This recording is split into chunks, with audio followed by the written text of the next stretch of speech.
We're going to go over the board breaks for red belts level 3 through black belt. So if you're level 2 red or level 3 red belt, you actually have 2 breaks. So you had the palm heel that we discussed in the previous video for blue 1 through red 2, which you can look at that. And then we're going to have an elbow strike, a reverse elbow. So you want the line to be horizontal. Now, when I set this up, I want this line to be even with my shoulder. So that way when I step, I have a nice straight line, so I get my most power. And then I'm actually hitting with the forearm right here. So even though we call it an elbow, you're not going to hit with the actual elbow. And I want to stand off to the side a little bit, and this is a close technique. You don't have a long range of motion. So I want to start fairly close, and of course my hand will be behind me.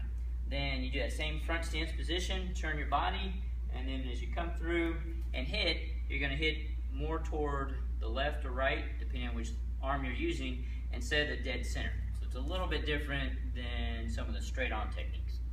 Now, if you are a black belt, you have the same thing that the other ranks will do, which is your reverse palm heel, your reverse elbow, and then you have a number 3 side kick, which again is the step.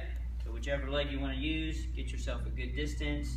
Make sure you step, unlock the hip, knee comes up, and then make sure it's straight in with the heel when you kick. And the big thing with this is making sure you get a good distance, or basically you have to be in a good same stance. See a lot of people stand up, and you need to make sure you're down. And then the last one is your spin side kick. Now, whichever leg is in front depends on where you line up the board. If I'm going to put my left leg in front, I'm going to line up on this out part right here, so on the right side of the board. So that way when I turn that foot in, rotate, see my target, and go to kick, I get dead center. Or if I have my right leg in front, I'm on the left edge of the board, same thing, turn in. When I get about here is when I want to pick my leg up. If you over rotate and now pick your leg up, you lose your rotation, which is going to stick your hips out and make it real difficult. So again, a little more than an arm's length away, turn, see it, come through in the center, and then land. And the kicking leg always lands on front on that spin side kick.